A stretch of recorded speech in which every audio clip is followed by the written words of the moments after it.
Bonsoir à tous, bienvenue sur le plateau Equinox ce soir. Je suis Serge Alaotou pour le décryptage quotidien de l'actualité. Un autre qui s'invite chez le grand malade appelé Cameroun, c'est le tribalisme.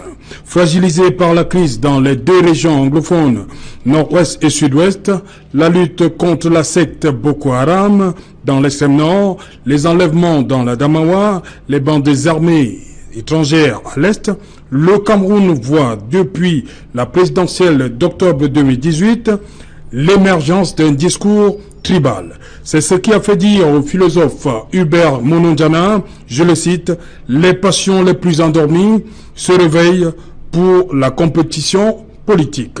Fin de citation. La présidentielle dernière aura plus que les précédentes fortement été marquée par un vote tribal. Au diable, le projet de société des candidats, je vote pour mon frère du village. Cette dérive tribale s'est amplifiée sur les plateformes virtuelles où, sous le couvert de l'anonymat, des appels à la haine circulent, mettant sérieusement à mal le vivre ensemble dans le pays. Montée du tribalisme, faut-il s'en inquiéter? Madame, Monsieur, c'est le fait du jour.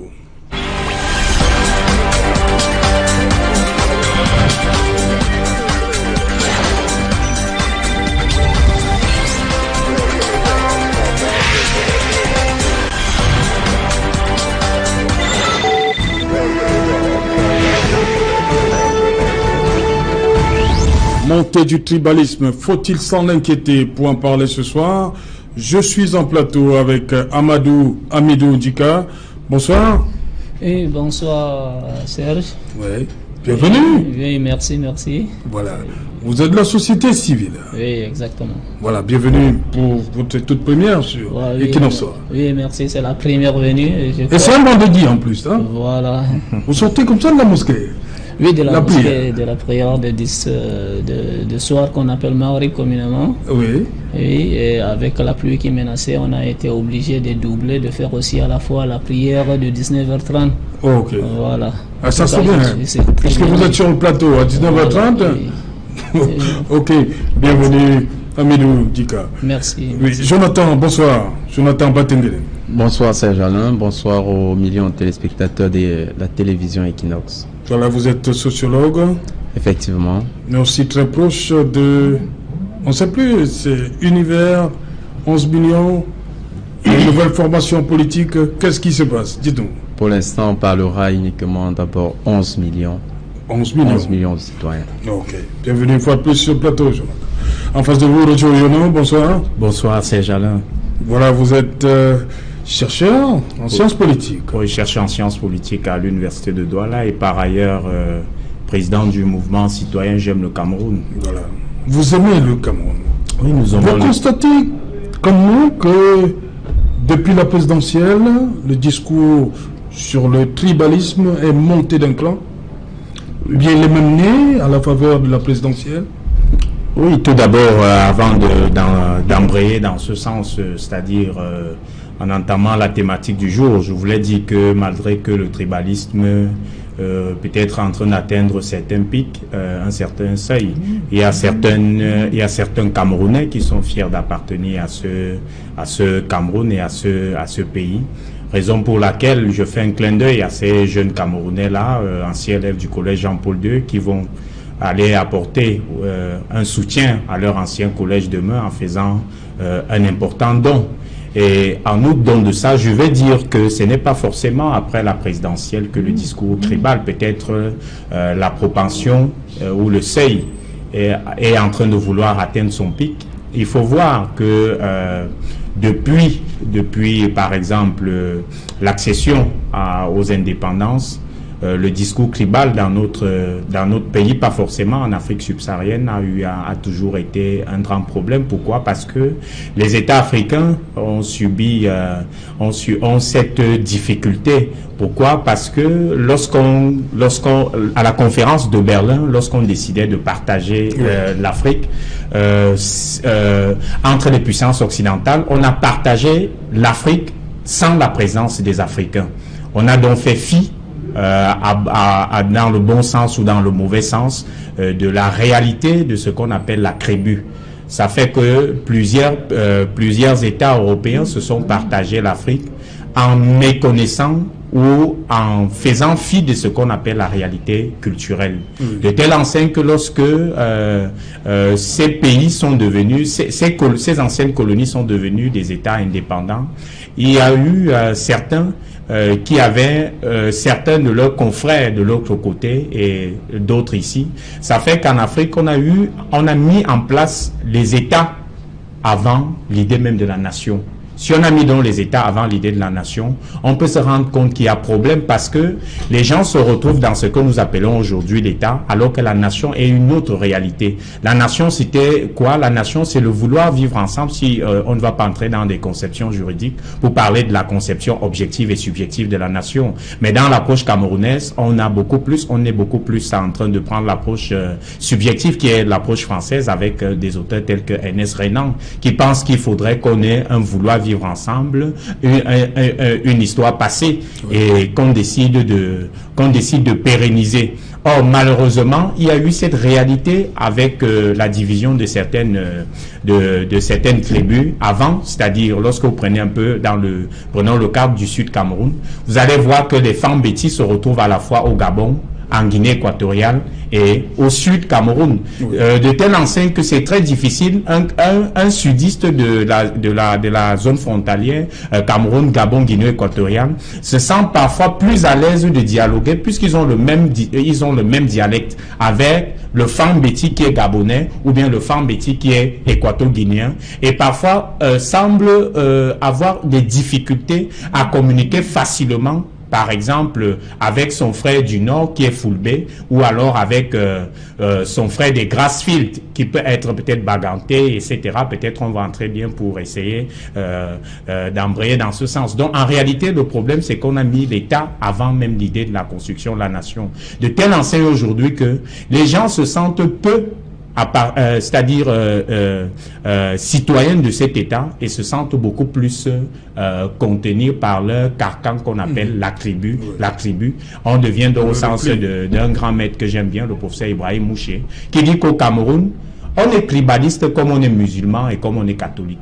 Donc, on est donc dans ce carcan où la tribu, on veut toujours ramener ce qu'on est venu. Or, il y a bien une histoire, l'histoire de la colonisation, par exemple, nous avons subi ensemble. La quête pour les indépendances, nous l'avons subi ensemble. Ça veut dire que nous avons, du nord au sud et de l'est à l'ouest, une histoire ensemble que nous devons désormais partager. Et avec cette histoire, nous pouvons donc construire un Cameroun qui se veut tolérant et qui se veut surtout démocratique avec tous ses enfants. Jonathan Batingene, sur cette montée, on va le dire comme ça, l'exacerbation, on va même le dire comme ça, du tribalisme. Ça naît de quoi? Beaucoup pensent que c'est la présidentielle qui a permis de faire remonter à la surface ce qui n'était pas visible. L'expression remonter à la surface permet en fait de décrire le phénomène qui s'est produit après la présidentielle ou bien pendant la présidentielle. Bon. Ce qui, je partage en partie l'avis d'Oyono qui a essayé de nous montrer un peu la socio-histoire des tribalismes. Seulement, je tiens à rappeler que en 1957, lors de l'élection du Premier ministre, du Parlement qui a permis de voter le Premier ministre, on est sorti avec beaucoup plus de partis tribaux. Et l'un des seuls partis qui avait une consonance nationale, c'était le Parti démocrate d'André Marine Vida, qui avait une assise sur l'ensemble du territoire. Le BDC, Bloc des démocrates camerounais. Effectivement. Donc, le reste de partis, par exemple, c'était des partis beaucoup plus régionaux. Et à la faveur de l'élection du président Amadou Ahidjo, on a eu l'accession au pouvoir d'un premier président qui venait d'une mouvance beaucoup plus régionale à la tête de l'État. Je pense que ce changement de cap dans notre histoire a aussi sonné le glas de la montée d'une certaine vision de l'État, c'est-à-dire la vision d'un État, parce que quand vous lisez certains historiens et que vous comprenez les raisons qui ont amené au choix d'Amadou Ahidjo, vous comprenez qu'en fait, en ce moment, le colon qui avait contribué, ou bien pas le colon, mais la puissance tutélaire qui avait contribué à son accession au pouvoir, avait joué sur le paramètre tribal. Maintenant, on revient dans ce que le RDPC est héritier de la tradition de gouvernement du régime Ahidjo. Donc, en fait, la question tribale va encore se reposer au niveau du RDPC. Et d'ailleurs, le coup d'État manqué de 1984 a permis au mouvement RDPC de davantage s'ancrer dans les logiques tribales. L'entourage du nouveau président n'étant pas en majorité pour ce qui était de la garde républicaine, celle qui s'était pas constituée en majorité des frères du village, comme on peut dire, il a dû reconstituer cette garde de manière sociologiquement dominante à la faveur des personnes qui se retrouvent dans son grand clan tribal. Et aussi dans la logique... Vous voulez dire que ceux qui assurent la protection viennent que du village, entre guillemets, du président Biya? Le village a beaucoup joué. Le village a beaucoup joué dans la construction de cette sécurité. Et plus tard aussi dans la construction même de la vision de l'État. Donc c'est comme ça que ça s'est déployé. Et nous avons une politique nationale qu'on appelle l'équilibre régional et qui n'a jamais été actualisée avec les nouvelles dynamiques de la société camerounaise. À la faveur encore de la pratique de cette autre politique, la politique des équilibres régionaux, on est resté dans l'institutionnalisation de la tribu. Et la tribu est devenue un mécanisme de gouvernance au Cameroun. C'est comme ça qu'aujourd'hui, on se retrouve donc avec des aspirations tribales beaucoup plus fortes. Et je vais dire que les modes de gouvernement par lesquels nous sommes passés, lorsqu'on regarde les mémorandas, c'est la région du littoral, les élites du littoral qui appellent à la candidature du chef de l'État. Donc, c'est une vision tribale encore de la constitution démocratique du Cameroun qui a fait face. Maintenant, les forces d'opposition en face doivent opposer une autre vision qui devrait être davantage républicaine et s'ancrer donc dans les dynamiques de la nation. S'il faut comprendre, comme disait tout à l'heure M. Yono, s'ancrer dans les dynamiques de la nation. Cependant, le socle de ces oppositions même, quel devrait-il être? Les classes travailleuses. Nous n'avons pas une histoire de l'ouvrier, donc des syndicats comme dans les sociétés occidentales où le capitalisme est assez développé. Et donc, ces partis d'opposition ont d'abord trouvé leur base dans des fiefs tribaux. Donc, il faut reconnaître que c'est d'abord un réflexe pour retrouver de la force sur le plan politique. Et maintenant, s'il faut revenir, je vais emprunter le concept à un des aînés, à un illustre aîné, c'est-à-dire un professeur d'université, le professeur Atenga. Il a toujours coutume de dire, au Cameroun, si on veut comprendre le vote, on le place sous une triptyque. Le sang, la raison et le troisième élément, en fait, c'est le choix déraisonné. C'est-à-dire, il y a des individus qui vont faire des choix, mais ce n'est pas sur la base des éléments de la raison. Mais le sang, c'est aussi important. Pourquoi on parle du sang? Parce qu'il y a des gens qui votent parce qu'ils entendent d'abord que c'est ton frère. Ce n'est pas un comportement antidémocratique. Oui. C'est un comportement démocratique. Votre enfant votera pour vous parce qu'il se sent redevable vis-à-vis de son père. Votre frère votera pour vous parce qu'il se sent... C'est un comportement aussi démocratique. Maintenant, je n'ai pas remis en question la question de la tribalité. À quel moment la tribalité fait donc problème? C'est parce que la tribu, à un moment, a été instrumentalisée dans les discours de haine. Oui. Lorsque la tribu est instrumentalisée dans les discours de haine, et le contexte camerounais est propice, quand vous regardez la manière dont les tribus ou bien les races sont instrumentalisées, c'est généralement instrumentalisé par des hommes politiques qui ont un discours populiste. Le populisme, c'est quoi? C'est de prendre une question assez sérieuse comme la question de l'injustice sociale et de la limiter à la conception que si nous sommes dans la misère, il y a une tribu qui serait responsable de cette misère. Et ce traitement populiste de la question tribale dans certains partis politiques a donné libre cours à la montée exacerbée d'une haine tribale. Et cette haine tribale qui est d'abord montée au créneau, a trouvé à l'opposer une autre haine tribale qui lui a été opposée parce que les gens réfléchissent par un mécanisme de défense. Et dans ce mécanisme de défense, on se retrouve donc on se retrouve dans les phénomènes de stigmatisation. C'est vous, c'est vous, c'est vous, et c'est comme ça qu'on se retrouve à indexer les uns et les autres. Ok, Amadou Djika, pour vous, ce phénomène, il vient d'où? Oui, merci. Ce que je vais dire... Pourquoi c'est en 2018 que tout ça est remonté à la surface. Oui, c'est remonté à la surface en 2018, mais je pense qu'il faut toujours revoir le passé. Oui. Le pourquoi d'abord nous sommes arrivés à ce point. Je suis les origines. Les origines. Parce que vous avez évoqué la balkanisation, je suis d'accord, mais c'est parce que le peuple africain, n'est-ce pas, a voulu toujours être un peuple mineur. Un peuple mineur où on est toujours tranquille, laisser les autres nous encadrer. C'est ça qui a amené le problème. Parce que le tribalisme au Cameroun, je pense bien, quand on essaie de voir le passé que vous avez évoqué, je ne veux pas rentrer dans les détails, quand Mesmer est arrivé au Cameroun, il a trouvé une réalité. Il y avait des gens, il y avait des politiciens, franchement, qui n'avaient pas cette vision. Si vous voyez par exemple Oumniobé qui est bassa, mais qui prônait la langue peul comme langue nationale du Cameroun, ça ce n'est pas du tribalisme. Et voilà une personne qui pensait au-delà de des tribus. Mais maintenant, on s'est laissé faire. Ramadi est arrivé. Il a vu, bon, c'est mieux de confronter franchement une région à et puis les choses sont parties. On est arrivé là. Maintenant, le Cameroun a été toujours tribal. Essayez de voir, on a nommé mon frère. Je ne le connais pas, mais s'il est peut-être Boulou, je suis seulement tranquille parce qu'on a nommé Boulou et j'applaudis. Je m'en fous de ce qu'il avait comme bilan. Je m'en fous de son projet. Moi, qu'est-ce que je vois? C'est le nom. Et pourtant, ce n'est pas ça. Si on veut construire une nation, on doit penser autrement. Et je pense aussi que les Africains aujourd'hui, quand je veux parler permettez, chaque fois je vais évoquer l'Afrique parce qu'on est peut-être presque dans la même réalité. Le Cameroun aujourd'hui, pour construire franchement un État, je pense qu'il faut revoir les choses. Il y avait des micro-États qui existaient. On a greffé l'État au sens moderne du terme sur ces micro-États.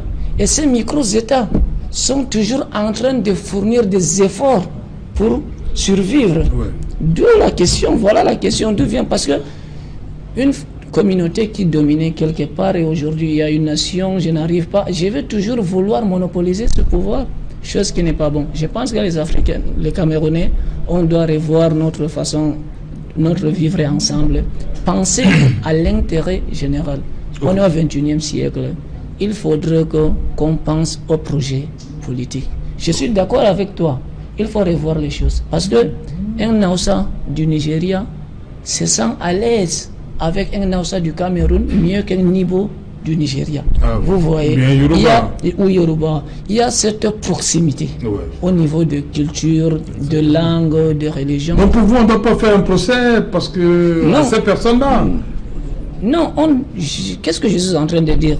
Toute personne qui prend, n'est-ce pas, le communautarisme, cette division, franchement, il faut l'éviter. Il faut l'éviter. Faire le procès, je pense que c'est le mot, je vais peser mes mots pour le moment, mais je pense qu'après les élections de 2018, qu'est-ce qui est arrivé? C'est juste la remontée, comme vous venez de dire, des choses qui étaient cachées sous la table, que les gens ont voulu donc instrumentaliser, soit pour avoir les votes des autres, ou bien pour empêcher à certains de voter pour un autre candidat.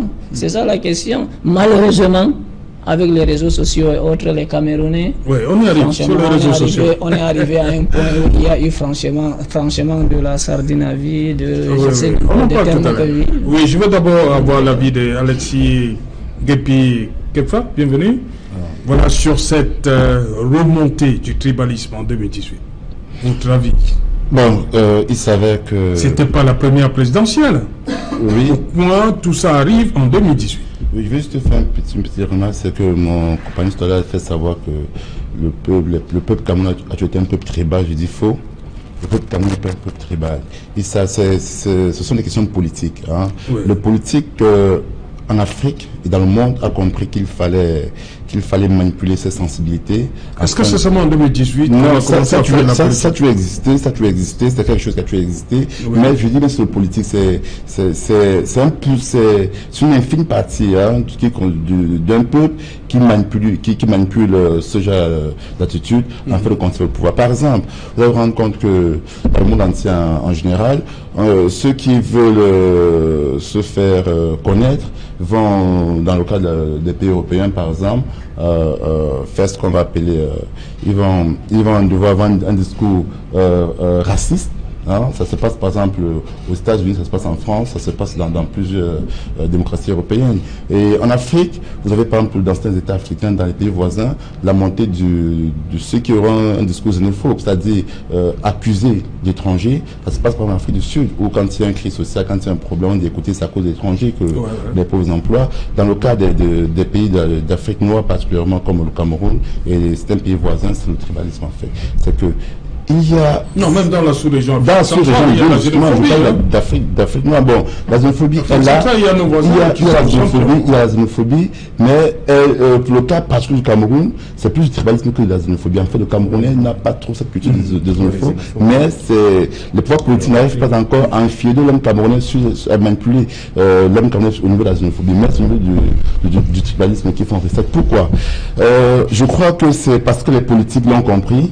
C'est-à-dire, ils ont compris que si je veux être connu, je n'ai qu'à dire que le Banleke, le Béti, donc un fragment du peuple camerounais, c'est un fragment du peuple camerounais, ils sont tribales. Si par exemple, je vais dire le Sawa, le Foulbé, le Nordiste, voilà. Donc, et c'est ainsi donc qu'on va essayer de cantonner l'électorat camerounais dans cela. Et c'est parce que le régime camerounais, la moitié gouvernante, qui est le RDPC, ils ont compris cela très bien. Et vous avez par exemple vu l'exemple de Maître Momo, hein, des zones de style nord, qui par exemple, nous avons vu à Mondial Vision ses prises de position et qu'il a pu être récompensé en étant ministre de la République et même quand c'était... C'est ça qui l'amène à... Non, nous pensons que... Ça vous avez dit, il a été récompensé. Oui, il a été récompensé parce que les faits sont là. Et même quand il était ministre, il a posé un acte et qui a mis les gens à se poser des questions sur le tribalisme. Donc, nous pensons que le pouvoir en place, déjà, ils sont dans leur rôle de conservation du pouvoir. Et alors, ils manipulent donc ces fragments de peuple-là en disant, par exemple, vous allez voter pour tel parti, comme par exemple le MRC, vous allez voter pour Cabral, si vous êtes par exemple Bassa, et eux... Ça c'est le discours, vous dites, c'est le RDPC qui tient ce discours. C'est pas ce qu'ils tiennent, mais ils manipulent les consciences vers là, et aujourd'hui, les partis politiques camerounais sont enfermés dans cela, c'est-à-dire qu'ils sont enfermés dans le prisme tribal où ils sont cantonnés. Mais je dis au-delà de ça, pourquoi ça arrive à cela? Le peuple camerounais est constitué de plusieurs fragments de peuple. Hein. Tout à l'heure, mon collègue a parlé de plus d'états tribus.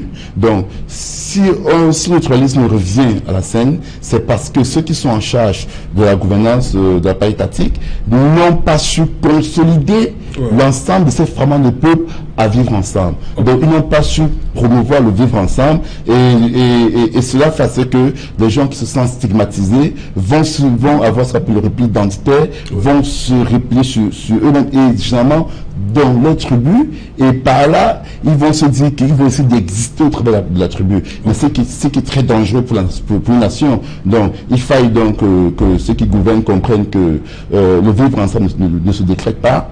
Le vivre ensemble, ce sont les actes étatiques que l'on pose. C'est une façon de gouverner qui amène les peuples à comprendre qu'ils ont un destin commun, qui sont une nation et qui n'ont pas un pays de rechange. Roger Oyono, je me permets de vous lire ce passage de professeur Claude Abbé, sociopolitiste, par rapport à la montée en puissance du tribalisme. Il dit exactement ceci: la longévité au pouvoir du régime actuel en place au Cameroun a entraîné une frustration de la part d'un certain nombre d'individus. Et continue plus loin, le mal-être, surtout le sentiment de confiscation du pouvoir par une ethnie, celle du chef de l'État. Oui, qu'est-ce que vous en pensez? C'est très difficile parce que là vous me demandez de juger non, on ne demande pas. Vous demandez d'interpréter les paroles de celui qui est considéré comme un maître. Bon, tout de même, je vais essayer quand même de faire ce que Rico. On reste dans le domaine de la science. Hein. Nous sommes des nains sur les épaules des géants. Oui. En réalité, je refuse ce que le professeur Claude Abbé dit. Oui. Ce que le professeur Claude Abbé dit n'est pas vrai. Pourquoi? Parce que la dernière fois, lorsqu'on commençait l'émission ici, je vous avais dit qu'il y avait des populations, par exemple, de l'arrondissement de Zouétélé, du département du Dié-Lobo, c'est-à-dire le département du chef de l'État, et de l'arrondissement de Zouétélé, mais qui croupissaient dans le noir. Je refuse cela parce que je suis de la région du chef de l'État. Malheureusement, je suis de cette région et de ce département. Et lorsqu'on me dit il y a confiscation de pouvoir, je dirais à ces messieurs qu'on peut parcourir dans tout mon canton. Je ne sais pas si quelqu'un dans mon canton, à part un, a réussi à avoir un poste de secrétaire d'État ou bien je ne sais quoi. Les réalités, je refuse ce discours où on voudrait tout montrer, c'est-à-dire on voulait tout monter en disant la région du chef de l'État ou bien la région de telle ou telle personne. Lorsqu'on essaye un peu de regarder, essayons de faire un peu une sociologie même des nominations opérées par le chef de l'État du Cameroun. Vous serez dessus, Serge Alain, à la fin, que le président de la République du Cameroun n'a pas assez rétribué les populations du Sud Cameroun et du Djélobo. Vous serez surpris, sauf si vous allez me dire, comme certains me le disent souvent, Roger, non, il a toujours donné les postes les plus importants ou les postes clés. Je ne pense pas, les postes de souveraineté. Mais il faut voir que cela a changé.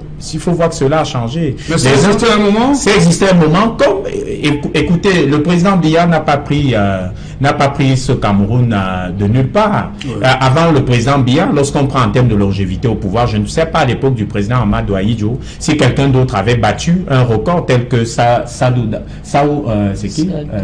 Daoudou, le ministre de la Défense, qui a fait quasiment 19 ans. Ça veut dire quoi? Ça veut dire que, je reviens un peu à ce que Jonathan disait tout à l'heure. Il y a ce qu'on appelle le sentiment de la fraternité qui existe, qui n'est pas mal en soi, C'est l'instrumentalisation. Et l'instrumentalisation vient parfois de quoi? Vient parfois de ce que nous ne connaissons pas d'où nous venons.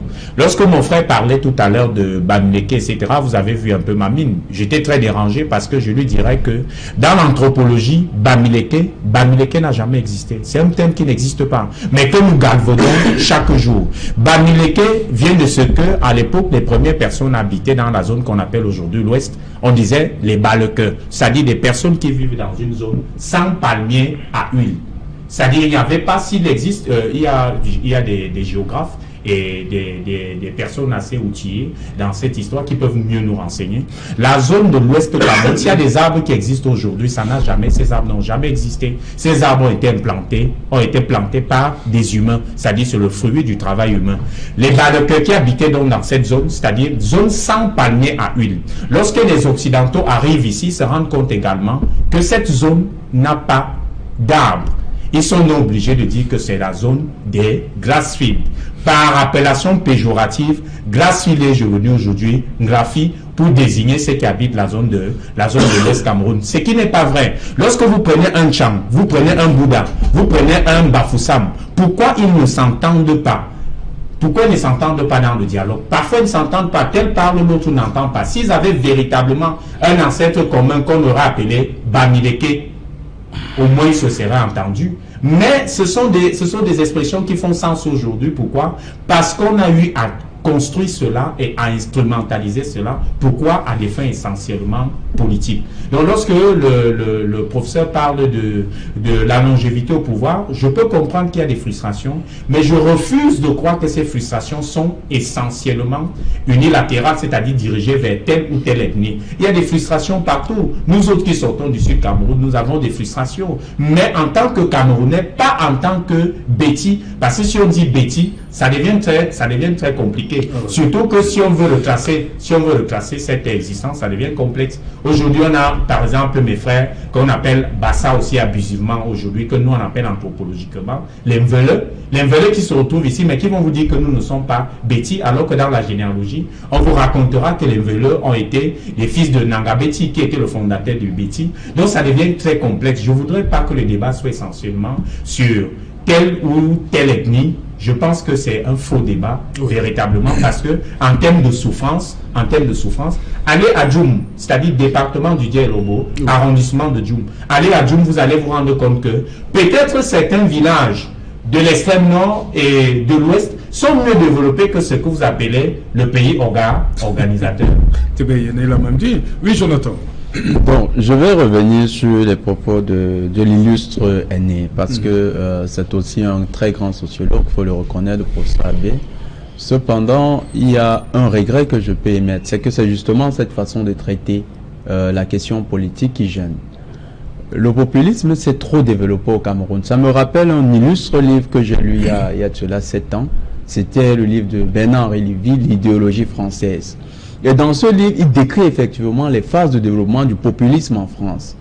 En France, on a commencé à stigmatiser une catégorie de la population pour l'identifier au mal qui minait la société française. Et insidieusement, il y a eu des intellectuels qui ont contribué à ça, parce que l'intellectuel est vu comme un prêtre dans la société, dans la religion civile de l'État. L'intellectuel raconte des choses que les gens vont répéter plus tard. Exactement. Donc lorsque ça se lit comme ça, les gens se disent, c'est effectivement parce que Paul Biya a du au pouvoir, parce que ses frères Betty sont autour de lui. Non. Il faut comprendre une chose, si nous sommes mal gérés, c'est du fait de ce qu'il y a des Camerounais qui ne sont pas assez compétents, qui sont aux commandes. Ce n'est pas du fait qu'ils soient de telle ethnie. Ce qui pourrait même se prendre aux commandes. Effectivement, c'est que c'est un système de solidarité entre les gouvernants. Je vais vous prendre un cas. Le président français de Gaulle a eu une longévité exceptionnelle au pouvoir. Pendant qu'il était au pouvoir et que les Français le remettaient en question, Mitterrand était un opposant. À quel moment est-ce qu'on a vu Mitterrand remettre en question l'origine ethnique de Gaulle? Il y a aussi des ethnies en France. Ouais. Ça existe. Donc, ces peuples-là ont atteint un niveau de développement de la question de la revendication qui permet de poser le problème essentiellement dans le domaine politique. Pas de revenir sur les origines ethniques de l'individu. Lorsqu'on replace au niveau ethnique la question ethnique et qu'on l'utilise comme un facteur de justification d'un certain nombre de malheurs, ça c'est l'instrumentalisation, c'est vraiment la manière de traiter des populistes. Et on devrait l'éviter. Le malheur n'est pas dû au fait que le pouvoir soit aux mains d'un groupe ethnique, c'est dû au fait qu'il y a une minorité de Camerounais qui aujourd'hui s'est arrogé un certain nombre de pouvoirs et contre laquelle on est en train de s'insurger. Et la revendication que fait l'autre majorité doit aussi être incolore, c'est-à-dire on ne devrait pas se distinguer, ceux-ci sont les. Et je reviendrai donc sur un élément anthropologique parce que ça m'a marqué tout à l'heure. Effectivement, s'il faudrait regarder les peuples qui peuplent aujourd'hui l'Ouest, pour la plupart c'est des Tikas, c'est les peuples Tikas.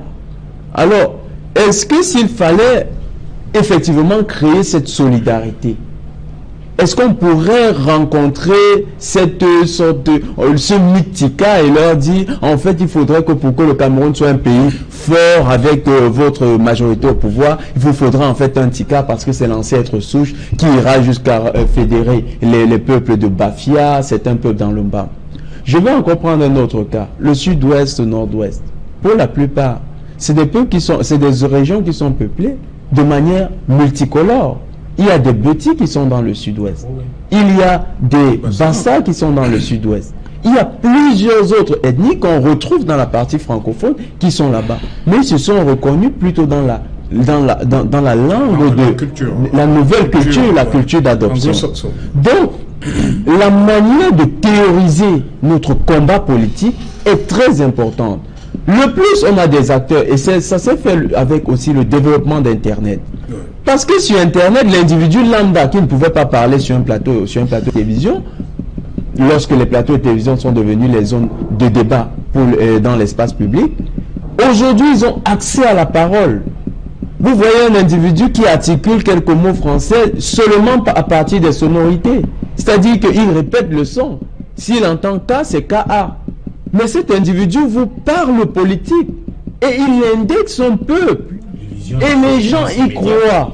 Et lorsque les gens y croient, ils prêtent attention à un populiste qui n'a pas travaillé son discours avant de le jeter dans l'espace public. Et bien avant, pourquoi est-ce que ce genre de débat n'a pas éclos? Parce qu'avant, l'espace public était bien modéré. Ça se faisait à partir des livres. Et qui écrivait des livres? C'était des bourgeois intellectuels, donc des gens qui avaient une caution intellectuelle pour pouvoir remplir cette fonction d'écrivain. Mais aujourd'hui, tout le monde a accès à l'espace public à partir d'Internet et c'est là-bas que ça chauffe. Parce que quand on parle même de cette haine tribale, elle est plus visible dans les réseaux sociaux. Voilà, justement, vous parlez des réseaux sociaux. Est-ce que les réseaux sociaux, pour vous, ont participé à amplifier le phénomène? Amidou. Certainement. Aujourd'hui, sur les réseaux sociaux, tous les débats qu'on est en train de voir, c'est sur les réseaux sociaux. Comme il disait tantôt, Comment en direct, ils sont... comme des personnes qui ne maîtrisent rien en politique. Vous savez, la politique, c'est un art. Mais aujourd'hui, plein de gens qui ne sont pas des artistes prennent des positions en envoyant, en tapant ou en cliquant sur un bouton, et puis c'est partout, c'est plus de 10 000 personnes, 20 000 personnes qui vont voir la publication. Et à partir de là, une autre personne, je peux dire soit naïve, soit aussi qui n'a pas la maîtrise aussi, va penser comme il veut et va aussi réagir. Tout à fait, je voulais revenir sur un élément que vous avez évoqué. Il est inadmissible, quelle que soit votre notoriété intellectuelle, n'est-ce pas, de cibler tout un peuple et dire que c'est ce peuple qui est le malheur d'un pays. C'est inacceptable. Parce que dans n'importe quel peuple, il y a toujours de bons et de mauvais. Disait en Pateba, toute chose a une phase diurne, une phase nocturne.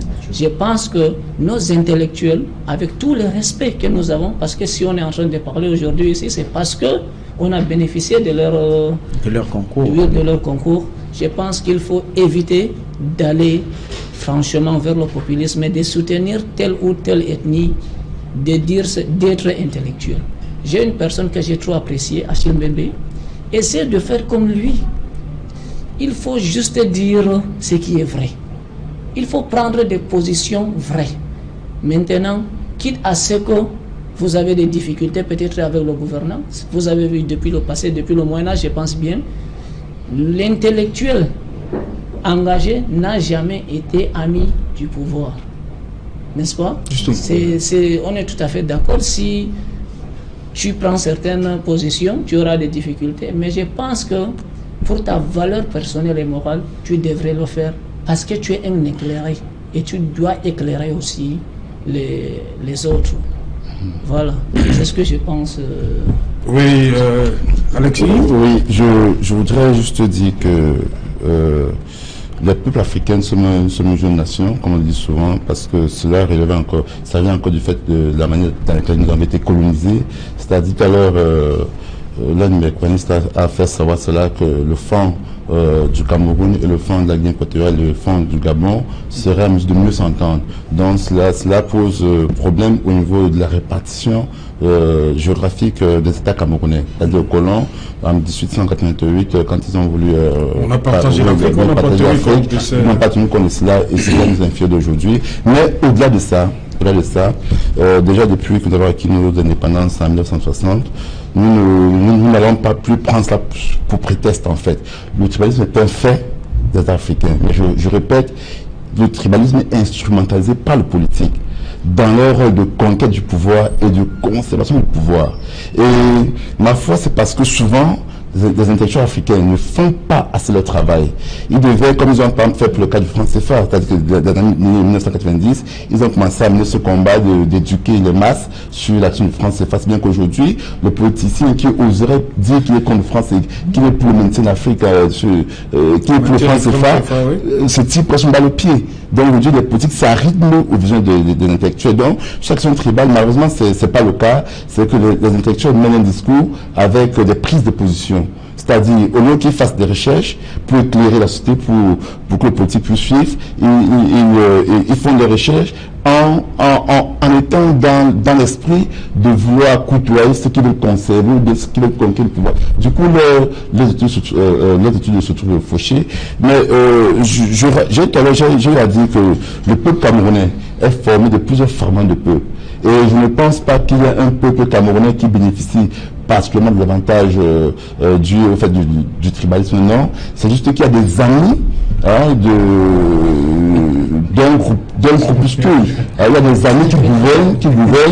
Il y a des amis, je ne vais pas un peu devoir dire, les amis par du chef de l'État qui gouvernent et qui sont repartis dans tous les fragments du peuple camerounais. C'est ceux-là, dans leur rôle de conservation du pouvoir, vont instrumentaliser les fragments du peuple qui appartiennent afin de pouvoir rester aux affaires, de grandes familles afin de pouvoir rester aux affaires. Donc, c'est la menace du Cameroun, hein? Non, oui. C'est-à-dire que nous sommes dans un État où 1% la population ont toutes les richesses, ont le pouvoir, tout.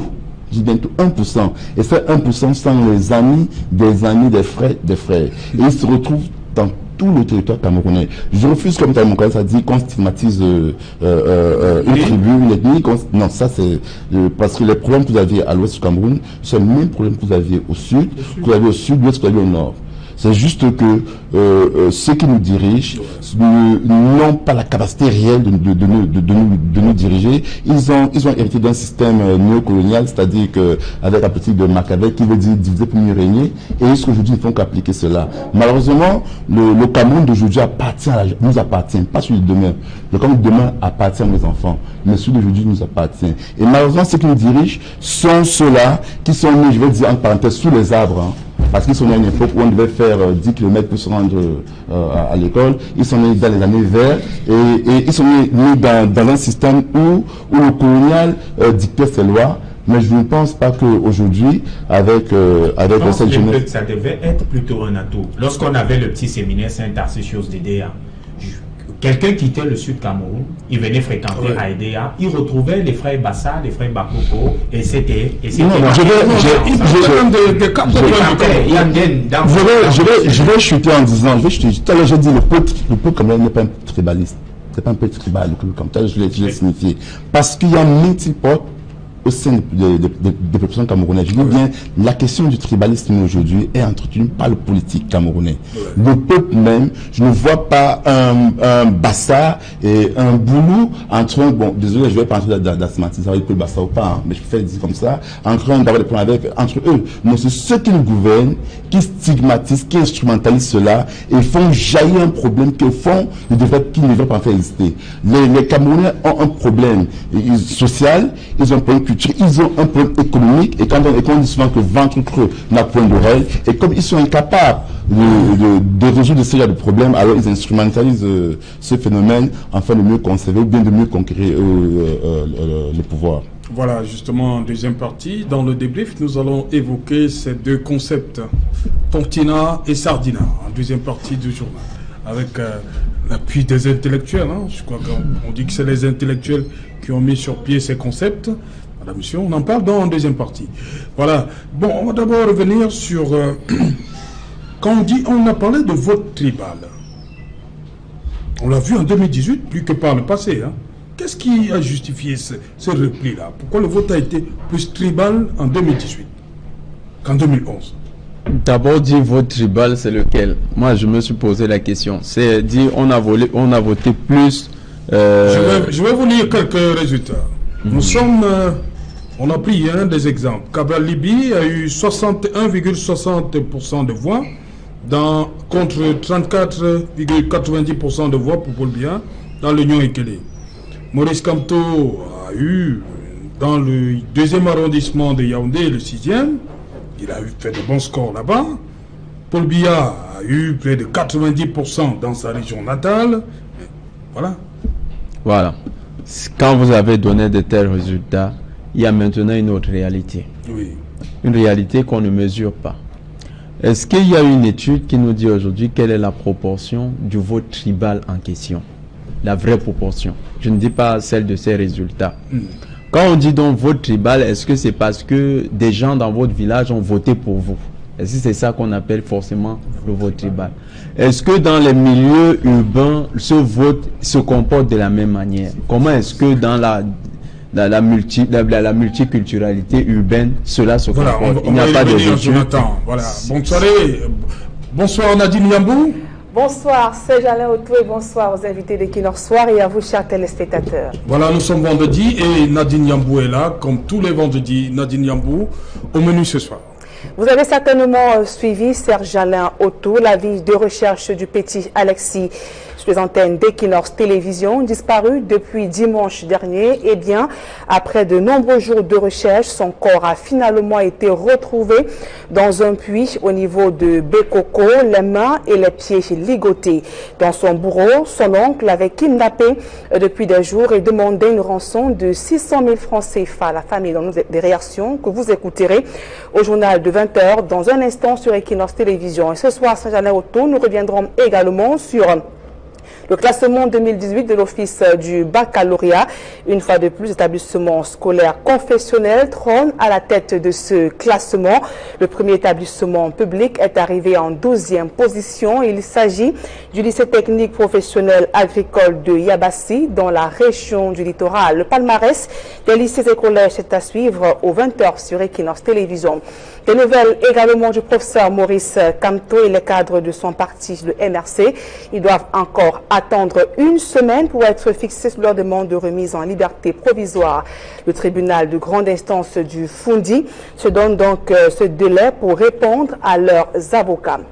Nous reviendrons également sur l'appui du chef de l'État, Paul Biya, aux commerçants sinistrés du marché Congo de Douala. Paul Biya a donc débloqué une somme de 32 millions de francs CFA pour une centaine de commerçants répertoriés. Et ce coup de cœur de Paul Biya n'a pas rencontré l'assentiment de tous les commerçants. Certains déclarent avoir perdu des millions de francs CFA et jugent cet appui donc insignifiant pour pouvoir relancer leurs activités. C'est donc tout pour le moment. C'est Alain Otto.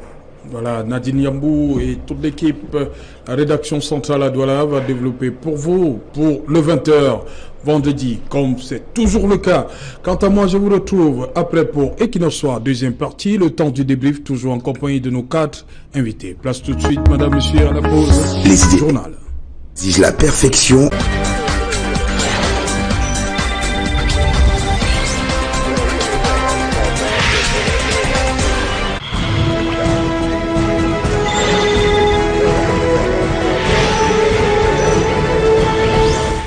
Retour sur le plateau Equinox ce soir, c'est la deuxième partie, la partie réservée au débrief, toujours en compagnie de Alexis Ngepi, Amidou Dika et Jonathan Batingene et aussi Roger Yono. Roger Yono, vous avez regardé ce reportage, cet excellent reportage de Kedia sur ce petit qui a été enlevé dimanche et retrouvé dans un puits, ligoté. Oui, Serge Alain, j'ai regardé avec vous les images et elles sont excessivement choquantes.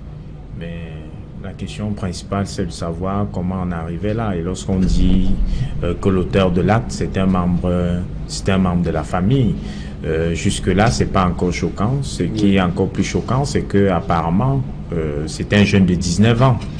C'est un jeune de 19 ans. Vous pensez qu'il a agi seul ?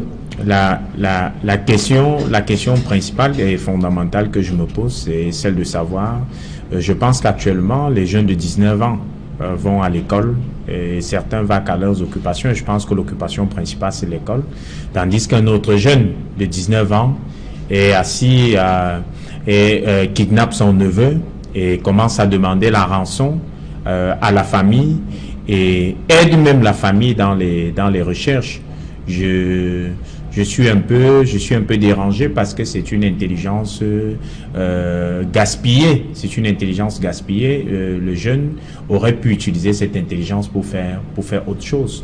Mais ça arrive dans un environnement dernièrement peut-être ceux qui nous écoutent ici, ce que j'appelle les commentateurs qui ne comprennent pas parfois le bien fondé de nos causeries. Je disais tantôt dernièrement lorsque je parlais d'alcoolisme pour dire que certaines personnes, certains étudiants, au lieu de se concentrer encore sur ce qui semble être mieux, à savoir les études, abandonnent souvent ou bien jettent souvent le manteau à ceux qui nous dirigent en disant non, ils ont fait ceci, ils ont fait cela. Et je me liguais contre ça en disant qu'est-ce qu'il faut faire? Est-ce qu'il faut totalement jeter le manteau? Voilà un jeune comme tous les autres de 19 ans, au lieu de se concentrer, malheureusement, à gagner honnêtement sa vie. Ce jeune, malheureusement, se livre à la recherche du gain facile en demandant une rançon de 600 000 francs. Ça provient de quoi? Ça provient de notre environnement. Notre environnement aujourd'hui. Les jeunes pensent qu'on peut se réveiller un bon matin, on est milliardaire. Autrement dit, on peut, c'est que ils appellent généralement soit la frappe. Je peux me réveiller un bon matin, je commence à rouler déjà aussi dans un véhicule qui aurait pu me coûter toute ma vie pour essayer peut-être d'économiser pour en avoir. Ça veut dire qu'il n'y a plus de modèle dans notre société. Le modèle, c'est qui dans notre société? On parlait tantôt de nos intellectuels là. Il y a crise de modèle et les responsabilités sont partagées. Je vais pas jeter l'opprobre à nos aînés, mais je vais d'abord revenir à nous-mêmes jeunes, parce que si on se dit, comme on dit, certains ont l'habitude de me dire, le poisson pourrait par la tête. Comme les aînés ont raté, est-ce que nous également on doit rater? Et qui sont nos modèles? Nos modèles sont ceux qu'on entend, il a vendu les eaux de telle personne, il est devenu milliardaire. Et un jeune se dit, non, je ne vais plus aller chercher loin, je m'en vais chercher à mon neveu. Et également, je peux également peut-être expliquer ça sur le plan psychologique. Ça peut faire que le jeune qui a kidnappé son neveu, même comme cela ne s'explique pas, peut avoir une haine par essence envers sa sœur et décide de faire du mal à sa sœur en intentant sur son fils. Et à la fin, on ne peut que regretter un tel événement. Alexis Nguepi, sur cette histoire. C'est effroyable, ça donne de la sueur froide au dos. Ce genre d'attitude, c'est que les populations commencent à se déshumaniser. Et c'est donc là où il faut faire appel aux religieux, qui sont aujourd'hui les vrais psychologues de la société camerounaise. C'est eux qui encadrent en fait les familles. Je crois il faille que les religieux fassent vraiment le travail, qu'ils prennent cela à main le corps et qu'ils travaillent. Mais cependant, tout à l'heure, on commençait à parler du poisson qui pourrit tout par la tête. C'est vrai. Je suis de ceux qui le pensent. Je crois que le régime camerounais est en train de pourrir par la tête. Quand vous avez des personnes qui vous gouvernent et qui ont 86 ans, voire 90 ans, parce que à leur époque, on disait né vert. Donc, on estimait votre âge. Si on dit qu'il fallait mettre la main, là, ça touche l'oreille, pour qu'on fasse une acte de naissance. Et nous, jeunesse camerounaise, nous devons comprendre, c'est que ce cas qui vient de se produire, c'est parce que l'État camerounais a abandonné le social. C'est-à-dire, il n'y a pas une politique sociale qui est mise en œuvre. Certes que le crime qu'il a commis est effroyable, c'est impardonnable, certes, mais il faut se poser des questions. Pourquoi en arrive-t-on à là? Pourquoi est-ce qu'un jeune de 19 ans qui devrait être sur les bancs d'école, bien qu'il devrait être en train de suivre une formation professionnelle, préfère se donner à ce genre de rythme? Parce que généralement, certains jeunes se rendent compte, comme mon coordinateur a parlé d'argent facile, ils se rendent compte que nos aînés sont allés à l'école, ils ont eu le bac, BEPC, probatoire, licence et conseils, ils sont au chômage. Ils sont devenus conseils de Benskin. Alors, le gars se dit, si je kidnappe mon neveu et que je demande 600 000 francs, peut-être avec cela, je vais pouvoir faire ceci ou faire cela. Donc, nous appelons donc à la responsabilité de l'État, de ceux qui sont en charge de la gestion. Et celle des individus, pourquoi vous ne kidnappez pas votre neveu? Je dis, tout dépend. Tout à l'heure, j'ai fait appel aux religieux. Tout dépend de l'ancrage qu'on a dans la religion, en fait. Si vous avez eu un bon suivi par les religieux, ce cas peut être évité. Mais dans une société, si les composantes existent, donc il faille que l'État camerounais, que ceux qui sont en charge de la gestion étatique, reviennent sur certains fondamentaux, c'est-à-dire ils doivent revoir le social, ils doivent mettre le social au cœur des préoccupations du peuple camerounais. Amidou Dika, la responsabilité, c'est à quel niveau? La famille, en fait, la société, l'État? Bon, ce que je vais dire, n'est-ce pas? Les images sont choquantes. Oui. Mais la principale question, la question qu'il faut poser à ce niveau, pourquoi cela n'arrivait pas il y a de cela 30 ans, n'est-ce pas? Je pense que c'est parce que notre société est en train de perdre tous les repères. Voilà. Le religieux, comme il disait, a son travail à faire, mais aussi nos cultures. Nos cultures avaient autrefois des valeurs, avaient des procédures, avaient des mécanismes pour mettre des bornes partout, pour créer et développer l'affinité au sein de familles. On n'arrive pas à comprendre quelqu'un que tu es censé protéger par ton sang. C'est toi qui prends la personne. Comment un oncle peut faire ça? C'est ce que je me pose comme question. Et voilà, il y a la famille, je pense bien, nos communautés, parce qu'aujourd'hui on évoque la communauté quand il faut parler de tribalisme. On n'évoque pas la communauté quand il faut parler des vraies valeurs. Je maîtrise bien ma culture, par exemple. Il y a des choses qu'on nous enseigne à l'époque, par exemple, le fait de manger ensemble, par exemple. Oui. Vous voyez, si vous connaissez bien le Nord, on met la nourriture au milieu et puis on forme un cercle. Les jeunes, là, le soir. Voilà. Oui, tout ça, c'est pour souder les liens et pour faire en sorte que les gens se resserrent, qu'il y ait une chaleur fraternelle.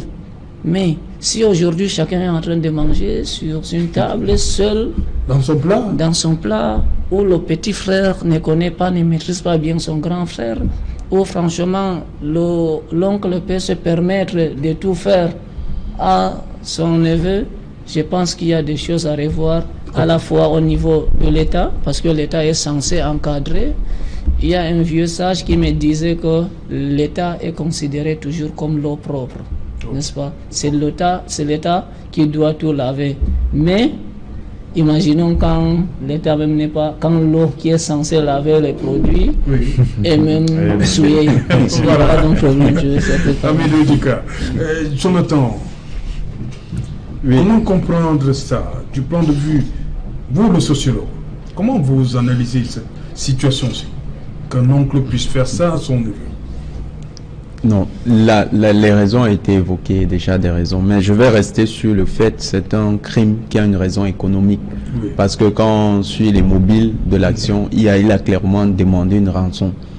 Maintenant, il faut comprendre ça aussi dans le contexte d'une ville où les ghettos sont en multiplication. La ville de Douala offre aujourd'hui une diversité de ghettos, d'où se développent des comportements tout à fait dignes d'un film hollywoodien.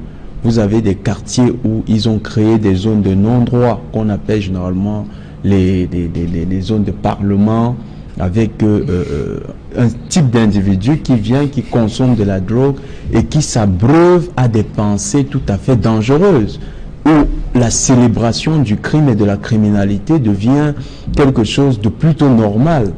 Et quand vous avez un quartier comme Bonabéry, il y a des zones à Bonabéry où ce genre de comportement se développe en complicité avec certaines autorités de la police ou bien des forces de l'ordre. Et ça crée chez ces individus un sentiment de légitimité dans l'existence. Donc ils se disent qu'ils méritent d'exister. Maintenant, tout à l'heure, Oyenoa parlait d'une crise des modèles. En fait, il y a des modèles dans la société camerounaise. Seulement, quel modèle? C'est les individus qui doivent questionner les modèles qu'ils veulent copier. Parce que si vous vous prenez pour un modèle, moi j'ai suivi dans des conversations, on parlait d'un ministre qui allait en prison parce qu'il avait été épinglé dans une affaire détournement de fonds. Eh bien, des amis avec qui on discutait de ça disaient, mais gars, il aura une prison dorée. Vaut mieux prendre ces milliards et puis aller en prison. Tu vas même refaire, on leur permet de refaire leurs cellules à leur guise. Donc, en fait, ils voient que la criminalité, c'est même une activité rentable. Parce que le détournement de fonds publics, c'est rentable. Et ça permet à des individus d'avoir une vie de prince. Et ces individus qui sont donc en dessous de la société, qui n'ont pas cette capacité de questionner les modèles qu'ils regardent, se disent, moi, je vais me comporter selon les agis criminels et je vais me faire une carrière de criminel professionnel, mais surtout un criminel très riche. Et comme l'idéal, c'est d'être dans le capitalisme très riche, ces individus sont en train de développer des comportements qui vont vers l'ascension sociale en fonction de ce qu'ils vont avoir comme gain dans leur activité. Vous voyez donc un oncle qui va kidnapper son neveu et puis développer des pratiques marchandes dans la criminalité. Ok, rapidement, il y a encore deux petites escale avant la fin. D'abord sur le classement de l'OBC, juste en une minute, hein, chacun va dire un mot. Pourquoi toujours les établissements confessionnels en tête? Pourquoi les établissements publics sont à la traîne? Comment faites-vous? Non, je vais être trop bref. Oui. C'est parce qu'il y a plus de contrôle, c'est parce qu'il y a plus de suivi, c'est tout. Sinon, la qualité de l'enseignement, moi j'ai eu des professeurs, je pense quand même que c'est dans les établissements publics qu'il y a plus de grands enseignants, des enseignants qui ont eu une formation. Oui. Souvent dans les enseignements privés, c'est toujours comment on les appelle encore, les vacataires, c'est ça, non? Non, ici c'est les enseignements à l'établissement privé confessionnel. Ne pas confondre avec les laïcs. Je comprends très bien. Ce que je suis en train de dire dans sérieux. Oui, c'est beaucoup plus le sérieux. C'est beaucoup plus le contrôle, le suivi. Et il y a l'évaluation. Quand tu essaies de voir, j'ai un petit frère qui fait... Vous avez sorti le mot, c'est l'évaluation. Voilà.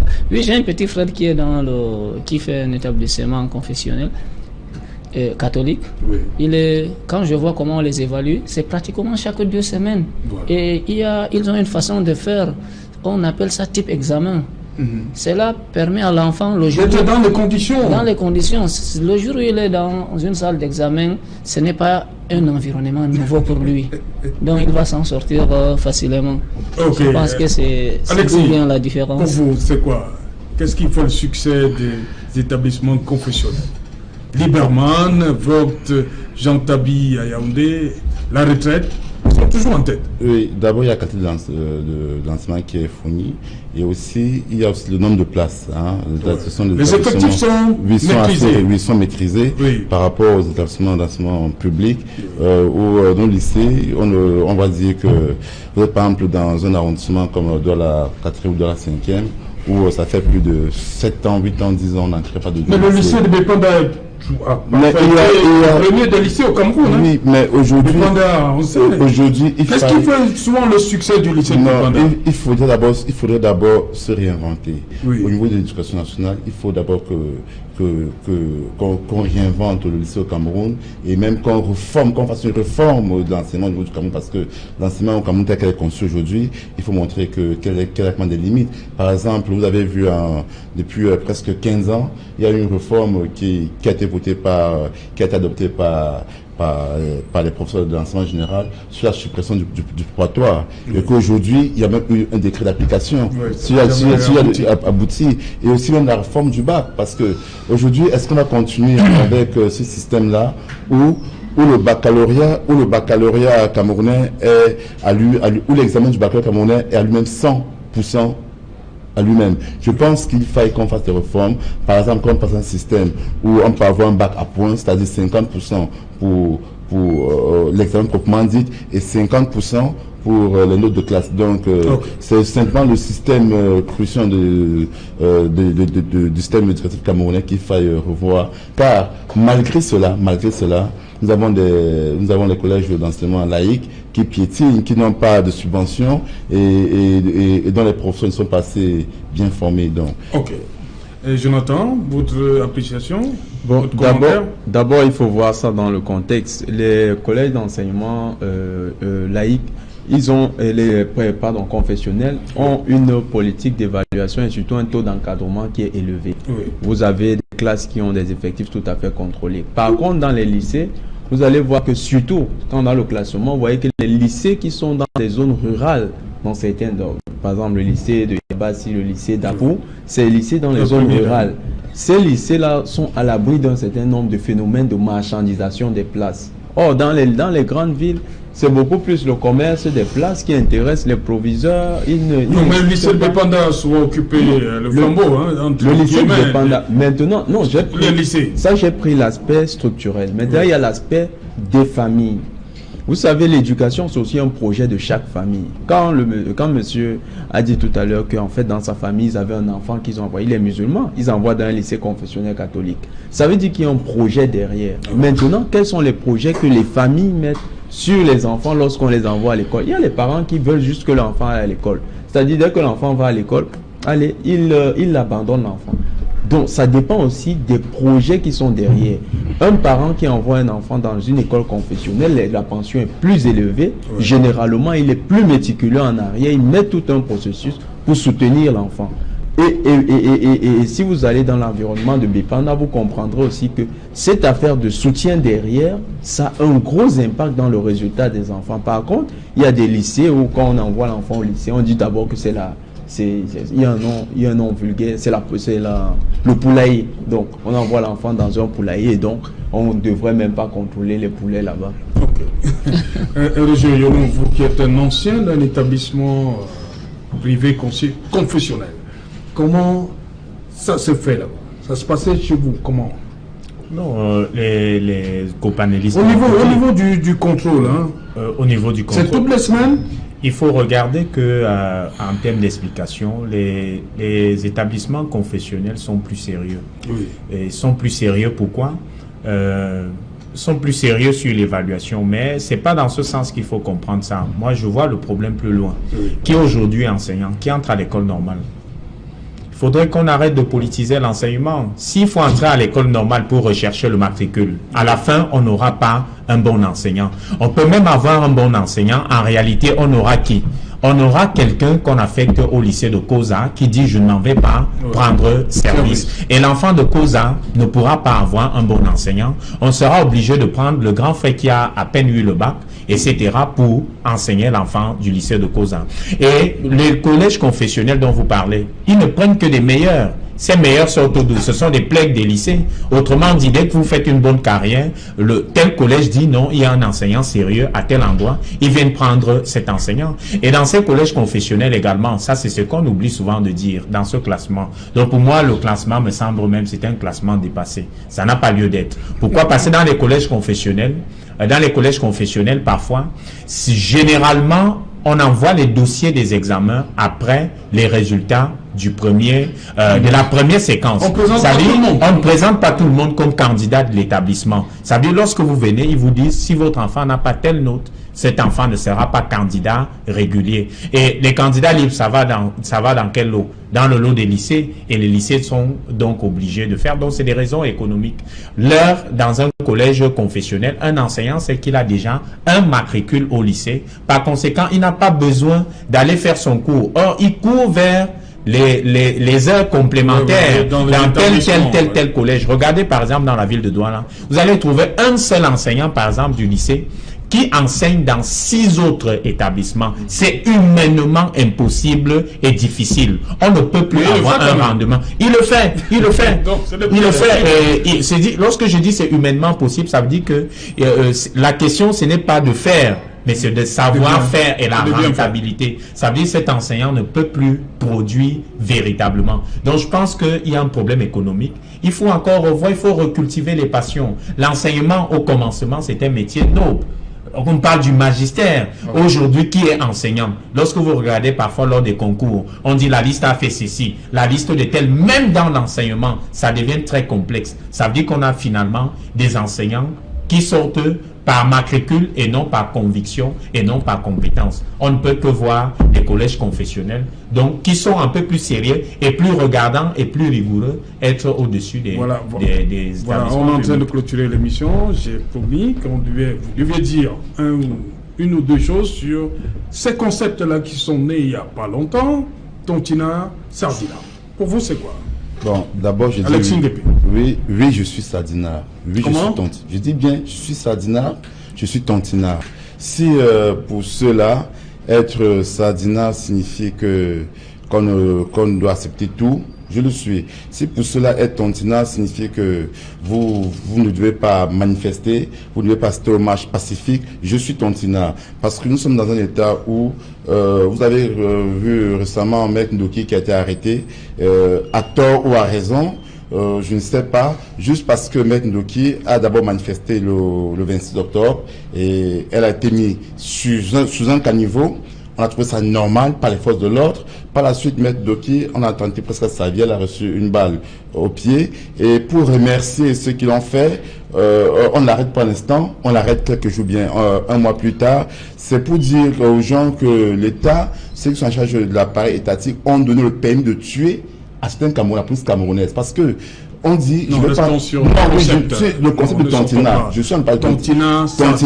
Pourquoi je suis tontinat? Parce que je fais partie de ceux-là qui pensent que ceux qui ont en charge nos libertés ont donné le droit, le permis de tuer à la police camerounaise. Car lors des manifestations pacifiques au Cameroun, il est interdit que la police ait que j'en porte l'arme. Alors on tire sur Maître Ndoki, on tire sur N'Djamène, et pour récompenser ces policiers, on s'en va, on les arrête et on les met en prison. Et je veux aussi dire quelque chose, cependant, c'est que notre constitution, qui habite l'État camerounais, dit... Non, vous parlez de tout, voilà.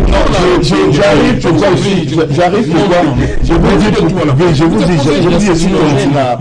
Je vous ai dit pourquoi je suis tontinat. Oui, je vous ai dit que je suis tontinat parce que je suis ce Camerounais-là, qui veut qu'on respecte la loi camerounaise, qu'on respecte la constitution camerounaise de part et d'autre. Je suis tontinat parce que je refuse la politique à deux vents. C'est-à-dire que je refuse que les gens... Voilà, Jonathan Batingui. Je ne suis ni sardinat ni tontinat. Sardinat, c'est beaucoup plus un péjoratif qu'on a trouvé aux militants du RDPC.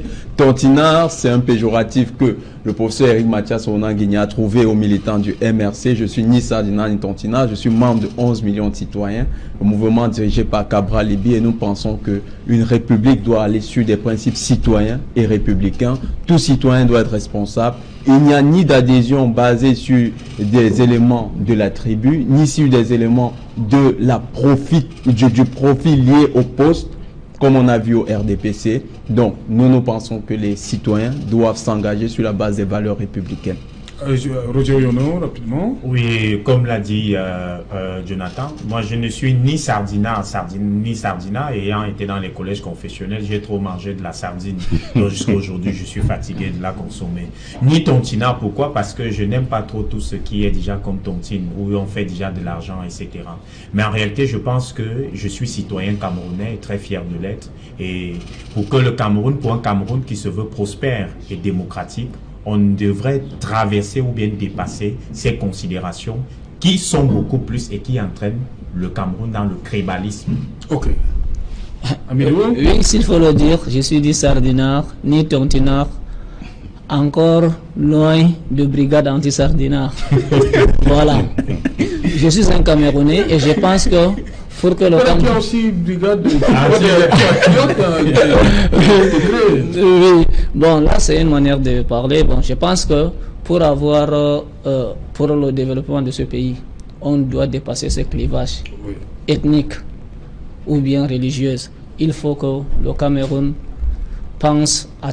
Il faut que les Camerounais pensent qu'on peut vivre ensemble. Parce que c'est d'abord une volonté.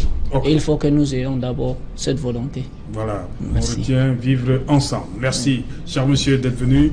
Madame, monsieur, c'est ici que prend fin Equinoxe Soir. Rendez-vous lundi à partir de 19h. Rediffusion pour cette édition, 23h GMT. Il sera minuit à Guidère.